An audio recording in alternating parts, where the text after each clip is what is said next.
Hey everyone, and welcome back on the channel. My name is Alex with Meta Endurance. And I'm Andy from Meta Endurance, and we're here to answer all questions tier list. Let's do it. Yep.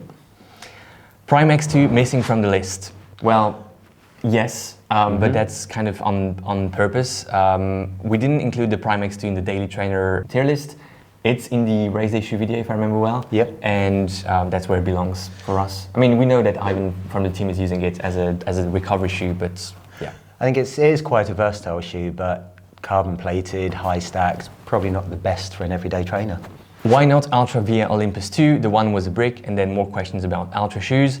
The discussion interesting here because it also relates to lower stack shoes and why we don't have more of them in the video to a certain extent. Andy, you have some experience in a Topo shoe recently and you liked it. Can you elaborate? I mean, usually my preference is for big, thick stacks of foam, but I received the Topo Magnafly 5, which is 0 drop, 25mm heel to toe, and I was expecting to not enjoy the ride. I was expecting to rupture my Achilles and have very sore feet, but after a lot of runs in it now, I found it very enjoyable, and it's really opened my mind, really opened my eyes, and I'm looking forward to trying lower stack shoes in the future. They're definitely a place for them, and they feel very natural and easy to run in. There you go, and maybe that's a good thing also if we can have in the future a tier list for lower stack shoes, or the Andy tier list. Definitely, yeah, I'm more than happy to do that.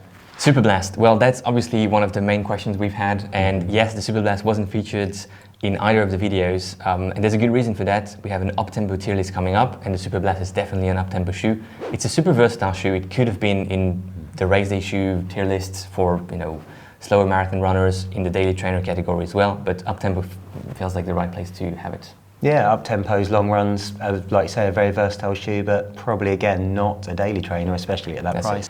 SC Trainer V2 not in this category, pretty much the same reasoning, at least for me. Andy, I know you have a different take. Yeah, I disagree. I mean, I think for me, the SC Trainer's not really an up-tempo shoe. It falls in that same category as the Hoka Skyward X, where for me, it feels better at a more natural, more recovery, more easy pace kind of shoe. Saying that, I probably wouldn't want to wear it every single day because carbon plate, you lose out on that foot strengthening, and yeah, save those for special occasions. Yeah, need to have that balance. Regarding the fit on the Endorphin Pro 3, what was bad about it? In my normal size, it was way too small, but once I went up half a size, it felt great, so light and breathable.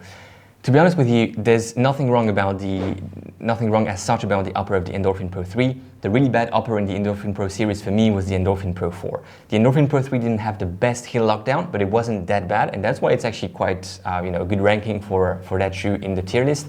The bad lockdown and the bad fit is really on the Endorphin Pro 4, and I would recommend you to stay away from that shoe or to size it up or down the way it should be if you really want to try it. As someone who also loves the Rugged X2, God tier for me, which is the better choice between Edge and Sky Paris? Andy, you have some experience in Sky Paris. What do you think? Is it worth spending that money to try the Edge, or should you just stick with the Sky because it's a good shoe? I mean, I have tried the Sky. This is where I'm torn on Asics Science because I am a very high cadence runner, but I actually, percentage-wise, increase my stride length more than my cadence when I'm picking up the pace.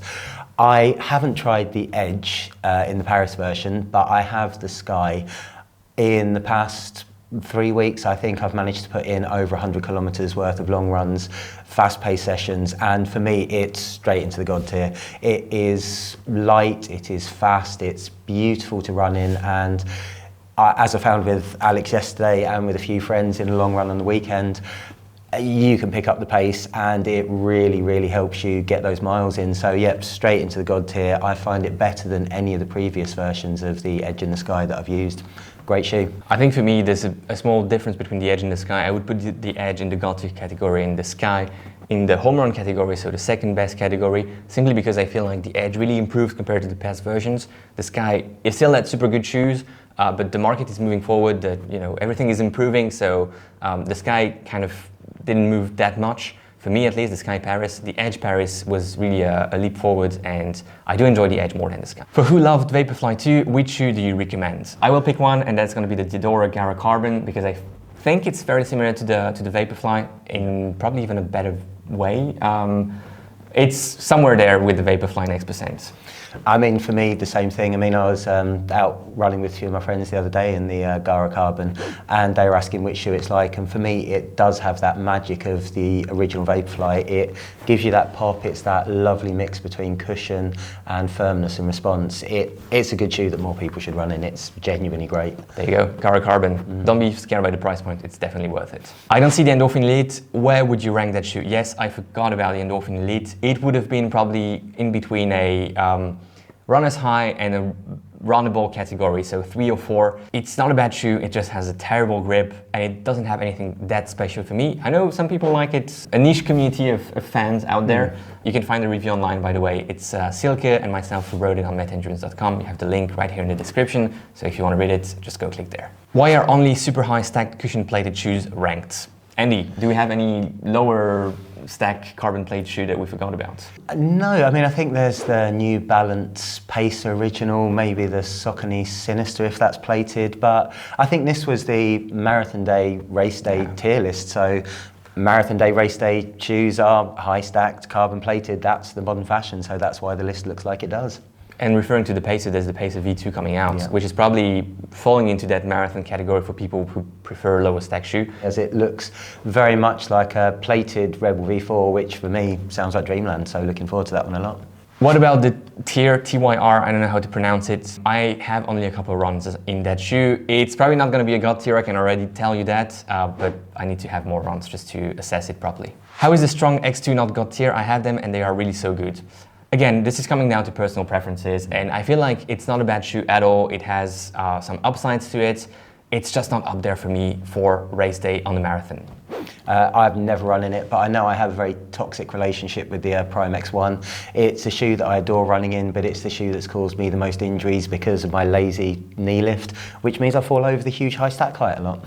Yeah, exactly. The boring category in this case has all the no-frills, cheap, workhorse, versatile shoes. Skyward X as a God tier daily trainer, come on man. Well, again, personal preferences, and I must admit that the Skyward X caused me some sleepless nights thinking that I ranked it in the God tier category, but I will stick with it. I'm happy with the Skyward X being in the God tier category. Yes, boring is the category where you have some very good workhorses, and there's nothing bad about a boring shoe. Sometimes you actually want to have a boring shoe just to execute those daily miles. Absolutely. I mean, the boring category is great because without those boring shoes, the special shoes feel less special. And with the Skyward X, I'm on board with this. Definitely, for me, not a God tier trainer because it's moved my foot strike from about here in the shoe to about here in the shoe, and that's caused me some issues with knees, with ankles. It's a shoe that forces me to run in the way it wants to run, whilst a lot of those boring tier shoes are just very easy to strap on and run however you want to run. So yeah, I agree with you. Do you ever rate anything beside marathon shoes? Yeah. We do have a secondary channel about coffee, a third channel about cars, and a fourth channel about, what is it again, flowers? Yeah, flowers and pizzas. Flowers. Yeah, that's what we rank. Yeah. Yep. Last question for you guys. Why including the Skyward, but not the Superblast SC Trainer? Why no Adidas Boston 12, Endorphin Speed, Rebel V4?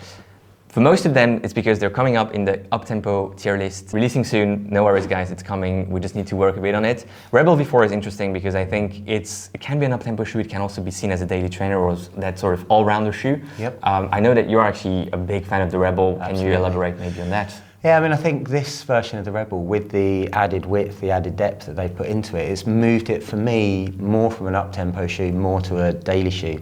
It seems to have that little bit of extra stability, still full of cushion. I mean, for me, the Rebel V4, I could run every day in it. Absolutely love the shoe. Good shoe, daily shoe, go for it. There you go. I haven't tried it yet, but it's going to be a shoe that we will review in the months of, I think, June or July, because it's actually coming today here in the office. Yep. Thank you very much for watching, guys. We will link to the race day category tier list, I guess, or the other one. You will have a tier list video to click on. Thanks for watching. Thanks, Andy, for being here today with us. Thanks for having me, Alex. Hopefully you'll see Andy more often in videos in the future. See you in the next one.